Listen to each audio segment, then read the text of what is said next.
প্রিয় বন্ধুরা, আপনাদের সবাইকে প্রভু যিশুর নামে স্বাগত জানাই। আমরা জানি যে প্রভু যিশুর পুনরুত্থান হয়েছিল। তিনি একমাত্র ব্যক্তি ইতিহাসে যাকে আমাদের পাপের জন্য ক্রুশবিদ্ধ করে মারা হয়েছিল, তারপরে তার কবর হয়েছিল, তারপরে 3 দিন পর তিনি বেঁচে উঠেছিলেন। প্রভু যিশুর পুনরুত্থান হয়েছিল। আর আমাদের খ্রিস্ট বিশ্বাসে এটা একটা প্রধান বিষয়,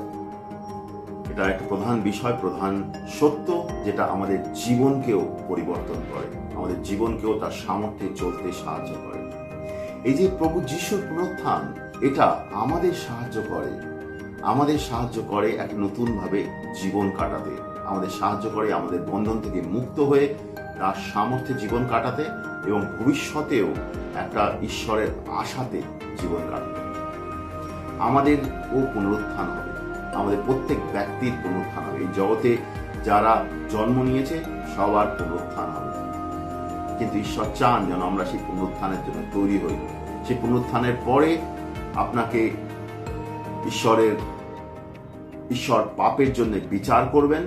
সেই পুনরুত্থানের পরে একজন ব্যক্তি যদি অবিশ্বাসী থাকে, সে যদি পাপের জীবন কাটিয়ে থাকে এই জগতে, তাহলে সে অনন্তকালের জন্য নরকে, ঈশ্বর থেকে আলাদা হয়ে অনন্তকালের জন্য নরকে যাবে। কিন্তু একজন ব্যক্তি যদি ঈশ্বরকে গ্রহণ করেছে, তার বিশ্বস্ত হয়ে জীবন কাটিয়েছে, তাহলে পুনরুত্থানের পরে সে ঈশ্বরের সঙ্গে অনন্তকাল পর্যন্ত জীবন কাটাবে।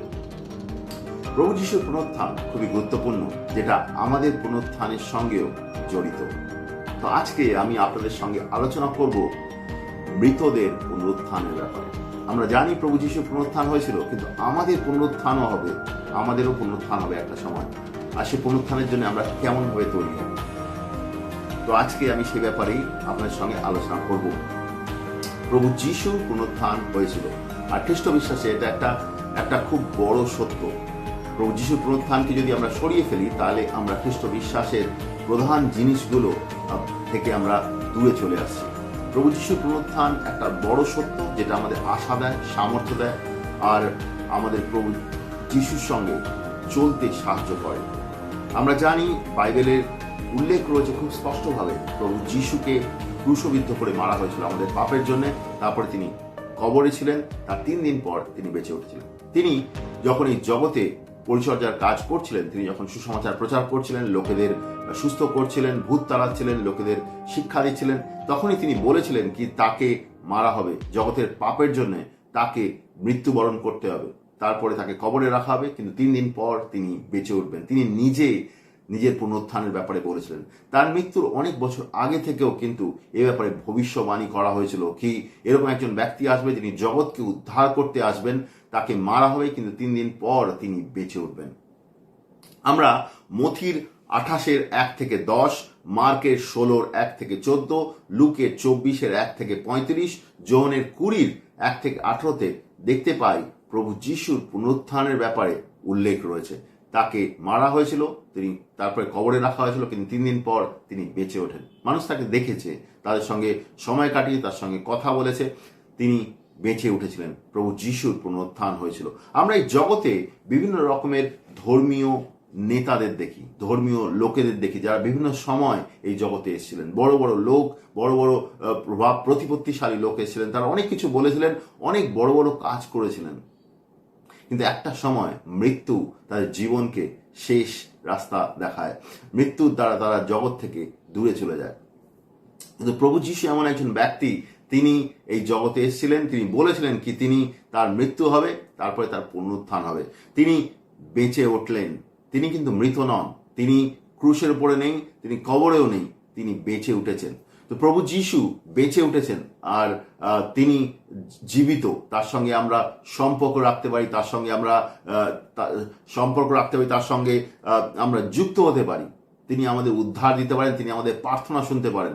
আমরা যখন প্রভু যিশুর আরাধনা করি, প্রভু যিশুর সঙ্গে যুক্ত হই, একজন জীবন্ত পরমেশ্বরের সঙ্গে যুক্ত হই। তিনি মৃত নন, কোনো মৃত ব্যক্তি নন কি কোথাও তিনি ছিলেন আর তিনি মারা গেছেন। তিনি জীবিত ব্যক্তি, যিনি রয়েছেন, যার সঙ্গে আমরা সম্পর্ক রাখতে পারি, যিনি আমাদের প্রার্থনা শুনতে পারেন, যিনি আমাদের সঙ্গে কথা বলতে পারেন। সেই জীবিত পরমেশ্বরের সঙ্গে আমরা সম্পর্ক রাখছি, তার সঙ্গে সহভাগিতায়, তার উপস্থিতিতে আমরা বেড়ে উঠছি। প্রভু যিশুর পুনরুত্থান আমাদের ভেতরে আশা দেয়, আমাদের ভবিষ্যতের ব্যাপারেও আমাদের সাহায্য করে।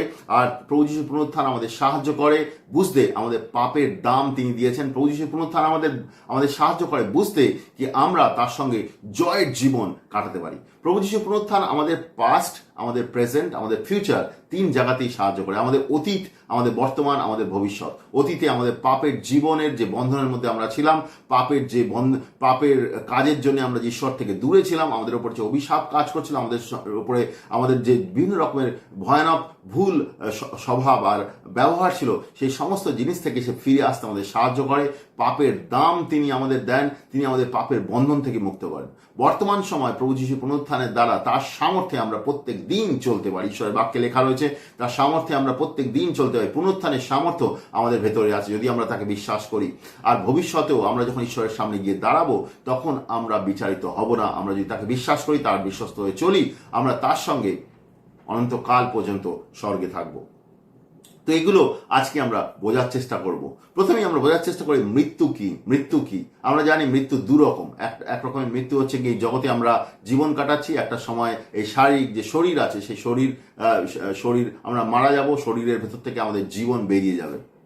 বাক্যে লেখা আছে এই শরীর যেটা এই জগতের মাটিতে ফিরে যাবে, কিন্তু আত্মা ঈশ্বরের কাছে ফিরে যাবে।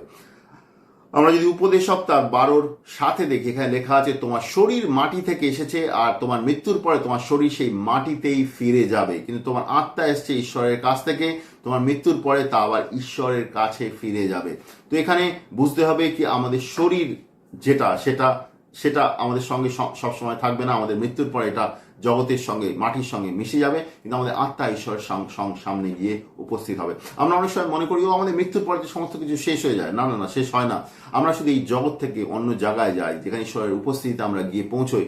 আমাদের শরীর এই জগতের সঙ্গে যাবে, কিন্তু আমাদের আত্মা ঈশ্বরের সামনে গিয়ে উপস্থিত হবে। আমাদের জীবনের জন্য আমাদের বিচার হবে, আমরা কিরকম ভাবে জীবন কাটিয়েছি। ঈশ্বর আমাদের জীবনের সমস্ত কিছু জানে, তার সামনে আমরা উপস্থিত হব, ঈশ্বরের সামনে আমরা উপস্থিত হব। তখন আমাদের একটা আলাদা রকমের শরীর থাকবে, সে ব্যাপারে আমি আলোচনা করবো। ঈশ্বরের বাক্যে লেখা রয়েছে আমাদের একটা পুনরুত্থানের শরীর থাকবে, কিন্তু সেটা একটা আলাদা শরীর থাকবে। সেই শরীর আমরা নিয়ে ঈশ্বরের কাছে গিয়ে উপস্থিত হব। কিন্তু এখানে আরেকটা গুরুত্বপূর্ণ মৃত্যু আছে যেটা আমাদের বুঝতে হবে, সেটা হচ্ছে দ্বিতীয় মৃত্যু। দ্বিতীয় মৃত্যুটা কি জিনিস? দ্বিতীয় মৃত্যু হচ্ছে কি আমরা যখন ঈশ্বরের কাছে গিয়ে উপস্থিত হব তখন আমাদের বিচার হবে। আমরা ঈশ্বরকে জানতাম কিনা, জেনে ঈশ্বরের সঙ্গে বিশ্বস্তভাবে চলেছি কিনা, না আমরা অবিশ্বাসী জীবন কাটিয়েছি। তো আমরা যদি অবিশ্বাসী জীবন কাটাই, আমরা যদি পাপের জীবন কাটাই, আমরা যদি শয়তানের বন্ধনে থেকে জীবন কাটাই, তাহলে আমাদের দ্বিতীয় মৃত্যু হবে। দ্বিতীয় মৃত্যু মানে আমরা ঈশ্বরের কাছে যাওয়ার পরেও বিচারিত যখন হব, তারপরে আমাদের মৃত্যু হবে, আমাদের নরকে ফেলে দেওয়া হবে। প্রকাশিত বাক্য তার 21:8 আমরা দেখতে পাই, যারা ভীরু, অবিশ্বাসী, ঘৃণলোক, নরঘাতক, যৌন পাপে পাপগ্রস্ত, মায়াবী, মূর্তি পূজারী, যারা মিথ্যেবাদী, যারা সকলে স্থানাবেশে আগুনে জ্বলন্ত গন্ধকের হ্রদে, সেটা হচ্ছে দ্বিতীয় মৃত্যু। এই মৃত্যুর জন্য আমাদের সবাইকে প্রস্তুত হতে হবে, আর সবাইকে একটা সময় ওইখানে যেতে হবে।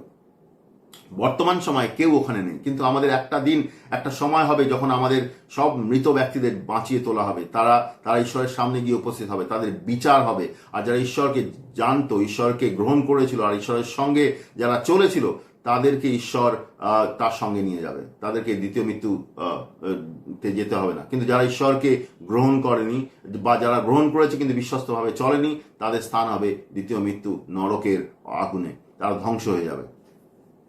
এটা খুবই গুরুত্বপূর্ণ আমাদের জীবনের জন্য বুঝতে, কারণ আমরা প্রত্যেকে একদিন এই সত্যের সম্মুখীন হব, ঈশ্বরের সম্মুখীন হব।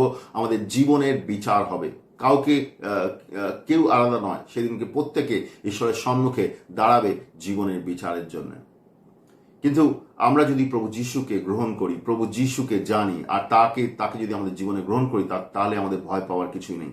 প্রভু যিশু আমাদেরকে সাহায্য করেন, আর তিনি মৃত্যুকে হারিয়েছিলেন। বাইবেলে উল্লেখ রয়েছে তিনি আমাদের পাপের জন্য ক্রুশবিদ্ধ হয়েছিলেন। আমাদের পাপের জন্য তাকে ক্রুশে দেওয়া হয়েছিল। আমরা যে পাপের জীবন কাটাচ্ছিলাম, আমরা যে অবাধ্যতার জীবন কাটাচ্ছিলাম, আমাদের উপরে যে অভিশাপ কাজ করছিল, আমাদের মধ্যে যে নিজের ইচ্ছায় আমরা জীবন কাটাচ্ছিলাম, জগতের বন্ধনে যে জীবন কাটাচ্ছিলাম, ওই সমস্ত জিনিসের জন্য তিনি ক্রুশে জীবন দিয়েছেন। এবং আমাদের অসুস্থতাও তিনি নিজের ওপরে তুলে নিয়েছেন। বাইবেল বলে কি তিনি আমাদের আমাদের তিনি আমাদের সমস্ত পাপের ভার নিজের উপরে তুলে নেন। আর মৃত্যুর সময় তিনি তিনি চেঁচিয়ে ওঠেন, তিনি বলেন এলি এলি লামা সাবাতানি। মথির 27:46 এর ব্যাপারে উল্লেখ রয়েছে। তিনি চেঁচিয়ে ওঠেন এলি এলি লামা সাবাতানি, যার অর্থ হচ্ছে ঈশ্বর ঈশ্বর তুমি আমাকে কেন ত্যাগ করেছো। পিতা ঈশ্বরের কথা বলছে। পিতা ঈশ্বর যে প্রভু যিশুর সঙ্গে সব সময় ছিলেন আর তার সঙ্গে সব সময় ছিলেন, কিন্তু ক্রুশে বিদ্ধ হয়ে মারার কিছু সময় আগে প্রভু যিশু চেঁচিয়ে উঠলেন, তিনি বললেন এলি এলি লামা সাবাতানি, তুমি আমাকে কেন ত্যাগ করেছো।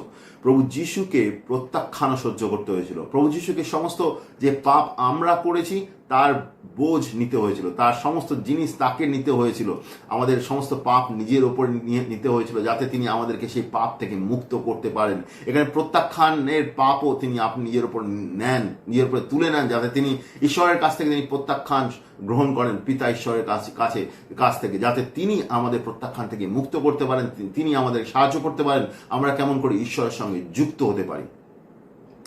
তো তিনি তার মৃত্যুর দ্বারা তিনি আমাদের পাপের ক্ষমা দিলেন। তার মৃত্যুর দ্বারা আমরা আমাদের বন্ধন থেকে মুক্ত হলাম। শুধু তাই নয়, আমরা তার পরিবারে অংশগ্রহণ করলাম, তার রাজ্যে, প্রভু যিশুর রাজ্যে প্রবেশ করার অধিকার পেলাম, তার সঙ্গে যুক্ত হওয়ার অধিকার পেলাম।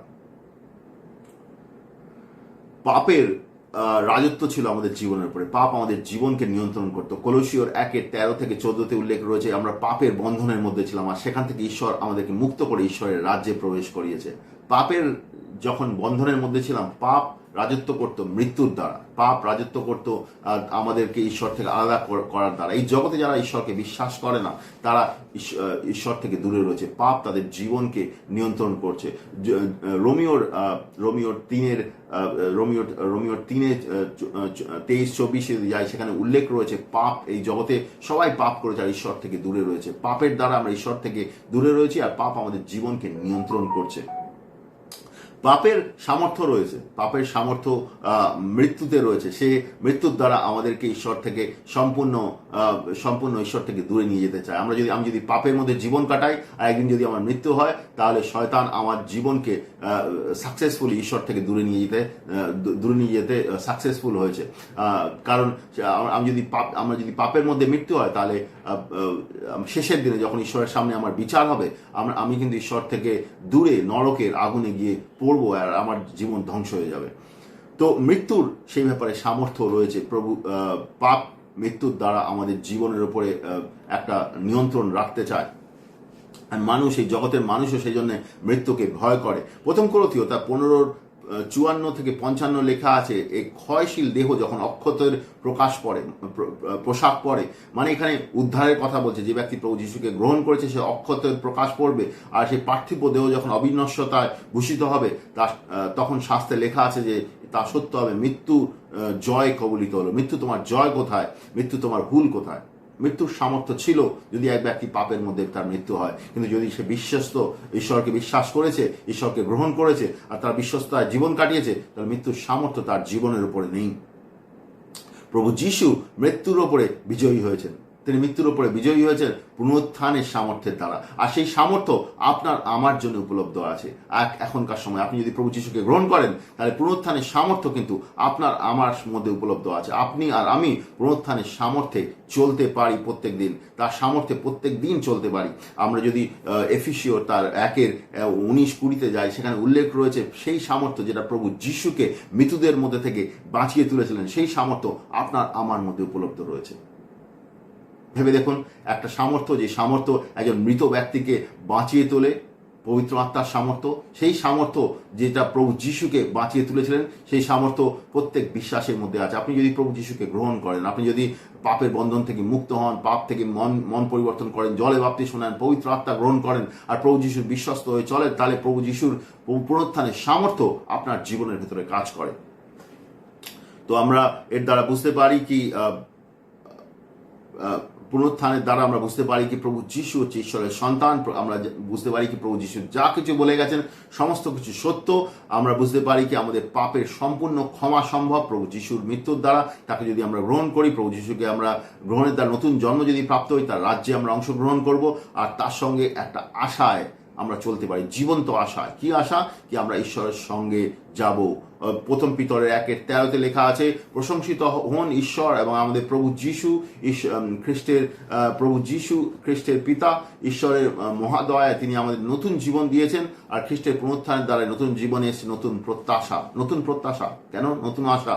কেন এই আশা? এই জন্যে, কারণ এই আশা কখনো শেষ হবে না। আমরা যতদিন এই জগতে জীবিত থাকবো, এই আশা কখনোই শেষ হবে না কি একদিন আমরা ঈশ্বরের সঙ্গে জীবন কাটাবো, অনন্ত জীবন কাটাবো। আপনি যদি প্রভু যীশুকে গ্রহণ করে থাকেন আর প্রভু যীশুতে বিশ্বস্ত হয়ে জীবন কাটান, তাহলে একদিন আপনি প্রভু যীশুর সঙ্গে লাগাতার জীবন কাটাবেন, তার সঙ্গে থাকবেন। এই আশাতে আপনি জগতে জীবন কাটাতে পারেন। সেটা হচ্ছে জীবন্ত প্রত্যাশা। সব সময় আমরা এই আশায় জীবন কাটাতে পারি। এই জগতে মানুষ আশাহীন হিসেবে জীবন কাটাচ্ছে।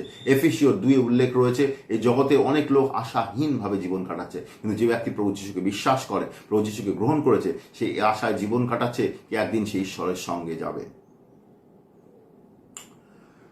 প্রভু যীশুর পুনরুত্থানের সামর্থ্য আমাদেরকে পাপের ক্ষমা দেয়, তার সঙ্গে যুক্ত করে, তার নতুন রাজ্যে প্রবেশ করতে সামর্থ্য দেয়, তার সঙ্গে চলতে সাহায্য করে। কলোসীয় 2:13-15 আমরা দেখতে পাই কি আমরা পাপের জীবন থেকে, পাপের বন্ধন থেকে আমাদের মুক্ত করে ঈশ্বর নতুন রাজ্যে প্রবেশ করার অধিকার দিয়েছেন, তার সামর্থ্য আমাদের দিয়েছেন। এখানে লেখা আছে, তোমাদের পাপের কারণে তোমার পাপময় প্রকৃতির কবল থেকে উদ্ধার লাভ বা শূন্যত হয়নি বলে তোমাদের আত্মিকভাবে মৃত ছিলে। আমরা আত্মিকভাবে মৃত ছিলাম, আমরা যখন প্রভু যীশুকে গ্রহণ করিনি, বিশ্বাস করিনি, এই জগতে বাস করছি, তা আমরা আত্মিকভাবে মৃত ছিলাম। কিন্তু খ্রিস্টের সঙ্গে ঈশ্বর তোমাদের জীবিত করলেন, আর ঈশ্বর তোমাদের সমস্ত পাপ ক্ষমা করলেন। প্রভু যীশুর মৃত্যুর দ্বারা আমাদের পাপের ক্ষমা হয়। ঈশ্বরের বিধি ব্যবস্থা লঙ্ঘনের ফলে আমরা দায়বদ্ধ ছিলাম। সেই দায় এর মধ্যে আমাদের ঈশ্বরের বিধি ব্যবস্থা পালনের ব্যর্থতার কথা লিখিত ছিল, কিন্তু ঈশ্বর আমাদের সেই দায় মুকুব করলেন। ঈশ্বর সেই দায় এর তালিকা থেকে ক্রুশের উপরে পেরেক ঝুলিয়ে দিলেন, আর সেইভাবে সমস্ত শাসক এবং আধিপত্যকে পরাস্ত করলেন। ঈশ্বর জগৎকে দেখালেন যে তিনি শক্তিশালী। তার মৃত্যু আর পুনরুত্থানের দ্বারা তিনি আমাদেরকে মুক্ত করলেন, কারণ তিনি সামর্থ্যবান, তিনি শক্তিশালী, তিনি আমাদেরকেও সেই সামর্থ্য দিয়েছেন। এফেসীয় 1:13-14, 19-20 আমরা দেখতে পাই প্রভু যীশু পুনরুত্থানের সামর্থ্য আমাদের মধ্যে রয়েছে। এফেসীয় 2-এও আমরা দেখতে পাই, 2-6, 7, 8-এও দেখতে পাই কি প্রভু যীশু আমাদেরকে পুনরুত্থান দিয়েছেন, আর তার সঙ্গে আমরা বসে রয়েছি। তার মানে তার সামর্থ্য আমাদের জীবনে রয়েছে, পুনরুত্থানের সামর্থ্য আমাদের জীবনে রয়েছে। সেজন্য আমরা একটা জয়ের জীবন প্রত্যেক দিন চলতে পারি, জয়বন্ত জীবনে প্রত্যেকদিন চলতে পারি। আমরা বন্ধন থেকে মুক্ত হয়েছি, পাপের বন্ধন থেকে মুক্ত হয়েছি। ঈশ্বরের উপস্থিতি আমাদের সঙ্গে রয়েছে। ঈশ্বর আমাদের ফলবন্ত জীবন কাটাতে সাহায্য করবে। ঈশ্বরের ফলবন্ত হব ঈশ্বরের সঙ্গে চললে। ঈশ্বরের সুস্থতা আমাদের জীবনে থাকবে, আর ঈশ্বরের যে শান্তি আমাদের জীবনে থাকবে, ঈশ্বরের আনন্দ আমাদের জীবনে থাকবে। পাপ আমাদের উপরে প্রভুতা করতে পারবে না। রোমিও 6 উল্লেখ রয়েছে কি যারা পাপ করে তা পাপ তাদের উপরে প্রভুতা করে। রোমিও 8-এও এ ব্যাপারে উল্লেখ রয়েছে। কিন্তু আমরা যখন প্রভু যীশুকে বিশ্বাস করি, সেই পাপের বন্ধন থেকে আমরা মুক্ত হই।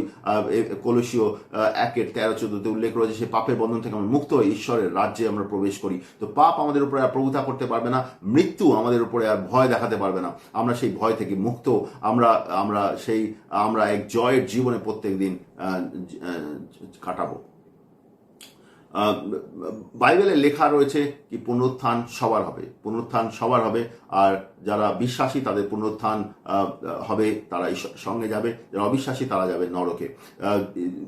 যোহনের 11:25 প্রভু যীশু বলছেন, আমি পুনরুত্থান, আমি জীবন, যে কেউ আমাকে বিশ্বাস করে তা মরার পরেও সে জীবন পাবে।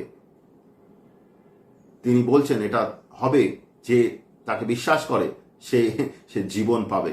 তারপরে যদি আমরা প্রেরিত 24:15 যাই, এখানে লেখা আছে ঈশ্বরের উপরে প্রত্যাশা আছে যে ধার্মিক আধার্মিক উভয়েরই পুনরুত্থান হবে। ধার্মিক আধার্মিক সবারই কিন্তু পুনরুত্থান হবে, এমন নয় কিন্তু কোনো ব্যক্তি যার পুনরুত্থান হবে না। আমরা পুনরুত্থান মানে আমরা এই জগতে মারা যাচ্ছি, তারপরে একদিন আমরা বেঁচে উঠবো ঈশ্বরের সামনে দাঁড়াবো বিচারের জন্য। সেদিনকে কি হবে সেটা খুবই গুরুত্বপূর্ণ।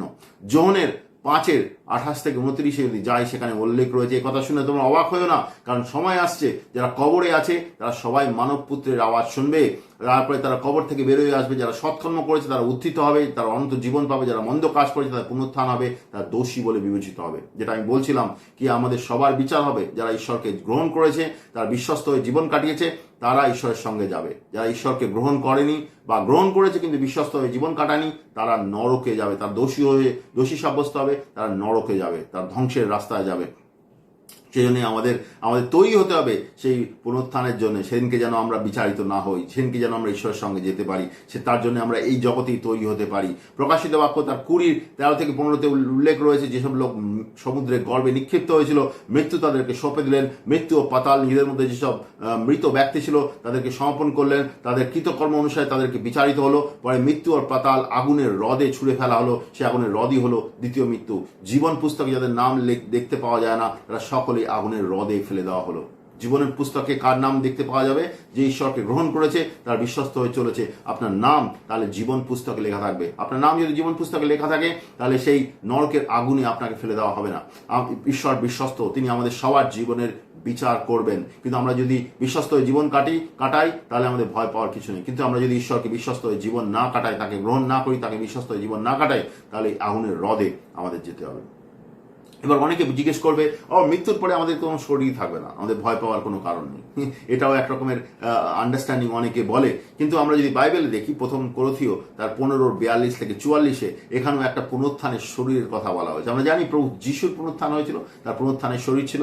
আমাদেরও পুনরুত্থান হবে যখন আমাদের পুনরুত্থানের শরীর থাকবে। এখানে লেখা আছে মৃতদের পুনরুত্থানও সেই রকম, যে দেহ কবরে দেওয়া হয় তার ক্ষয়প্রাপ্ত হয়, যে দেহ পুনরুত্থান হয় তা অক্ষত। যে দেহ মাটিতে কবর দেওয়া হয় তার কোনো কদর থাকে না, যে দেহ পুনরুত্থান হয় তা গৌরবজনক। যে দেহ মাটিতে কবরস্থ হয় তা দুর্বল, যে দেহ পুনরুত্থান হয় সে শক্তিশালী। যে দেহ মাটিতে কবরস্থ হয় তা জৈবিক দেহ, যে দেহ পুনরুত্থান হয় আত্মিক দেহ। যখন জৈবিক দেহ আছে তখন আত্মিক দেহও আছে। তো এই আত্মিক দেহ আমাদের থাকবে, সেই আত্মিক দেহের বিচার হবে। আত্মিক দেহতে আমরা ঈশ্বরের সঙ্গে জীবন কাটাবো। সে আত্মিক দেহের কথা বলা হচ্ছে, এটা আলাদা দেহ। যে কবর দেওয়া হয়েছে সেই দেহ নয়, কিন্তু আত্মিক দেহ। হয়তো আমাদের দেখতে একই রকম লাগবে, কিন্তু আমাদের আত্মিক দেহ অন্য রকম। দুর্বল নয়, সে শক্তিশালী দেহ। সেই দেহের কোনো অসুস্থতা আসে না, সেই দেহের মধ্যে কোনো ব্যথা হয় না, সেই দেহের কোনো মৃত্যু নেই। সেই দেহের কথা বলা হচ্ছে। সেই দেহ আমরা সবাই পাবো, আর সেই দেহের বিচার হবে। সেই দেহতে আমরা যখন থাকবো তখন আমাদের বিচার হবে। তারপরে আমরা যদি বিশ্বস্ত হয়ে থাকি, তাহলে ঈশ্বরের সঙ্গে আমরা জীবন কাটাবো। যদি বিশ্বস্ত না হই, তাহলে আমাদের নরকে ফেলে দেওয়া হবে।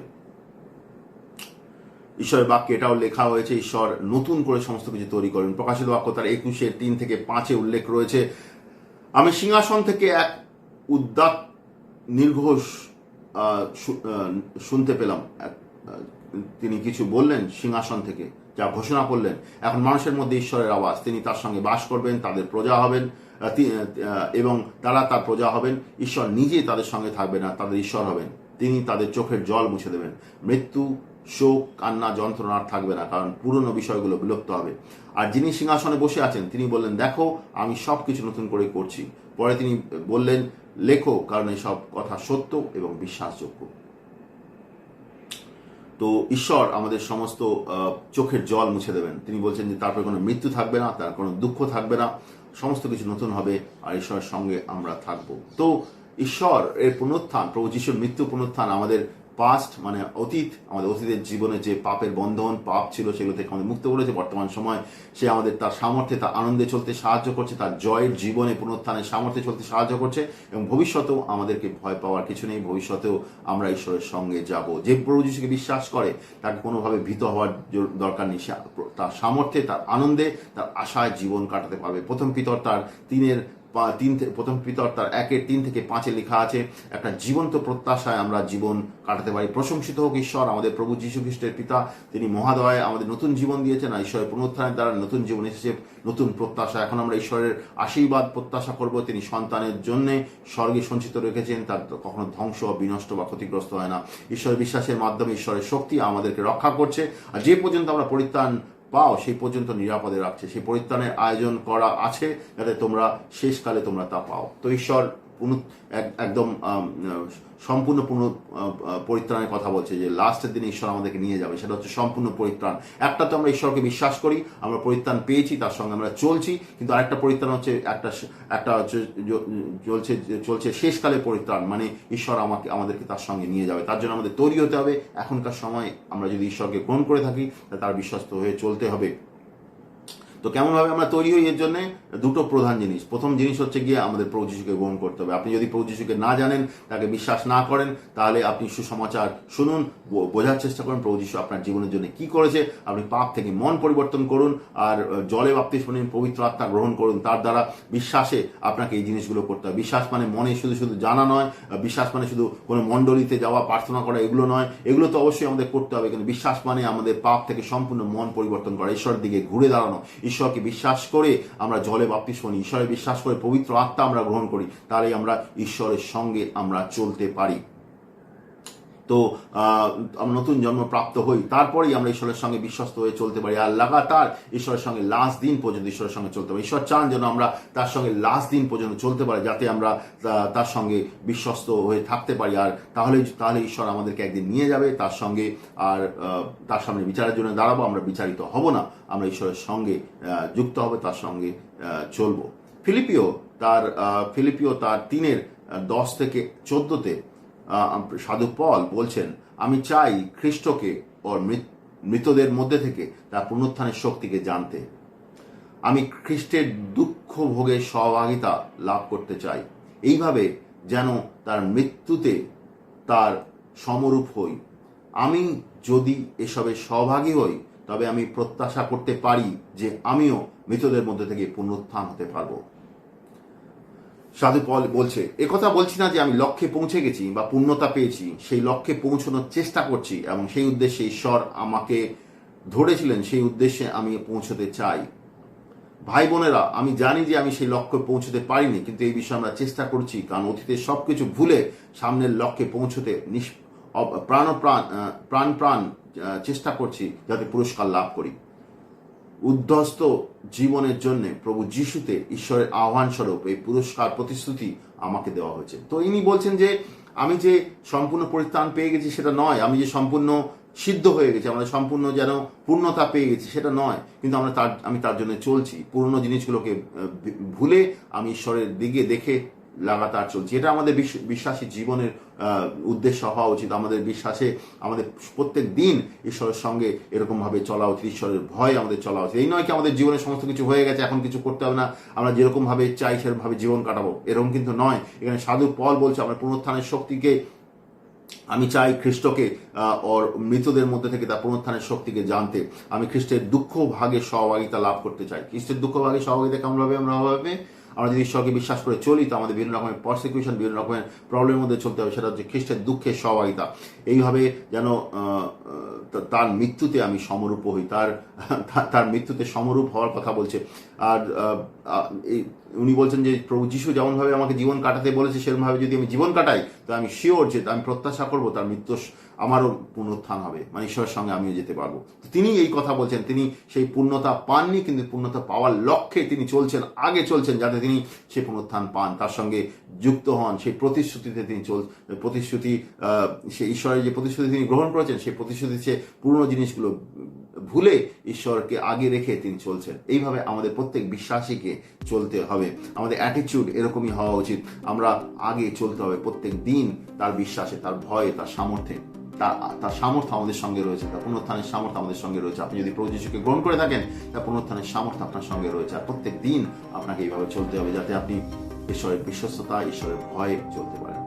ঈশ্বর আমাদের সাহায্য করবেন, আমাদের প্রত্যেককে পুনরুত্থানের পরে তার সঙ্গে যাওয়ার জন্য। কিন্তু আমরা যদি ঈশ্বরকে গ্রহণ করি আর বিশ্বস্ত হই, তবেই। আমরা যদি ঈশ্বরকে গ্রহণ না করি বা গ্রহণ করে বিশ্বস্ত না হই, আর ঈশ্বরের সঙ্গে আমরা যেতে পারবো না। আজকের দিনে এই জগতে যতদিন আমরা রয়েছি, আমাদের তৈরি হতে হবে। আমরা যদি তৈরি হই, তাহলে আমরা ঈশ্বরের সঙ্গে যেতে পারবো, নাহলে আমরা যেতে পারবো না। আমি বিশ্বাস করি ঈশ্বর আমাদের সাহায্য করবেন এই বাক্যের দ্বারা। আপনার যদি আরো কিছু জানার প্রয়োজন থাকে, তাহলে প্রয়োজন হয়, তাহলে আমাদের সঙ্গে যুক্ত হতে পারেন, আমাদের সাথে কন্ট্যাক্ট করতে পারেন। আমি বিশ্বাস করি ঈশ্বর আপনাকে সাহায্য করবেন এই বাক্যের দ্বারা। ধন্যবাদ।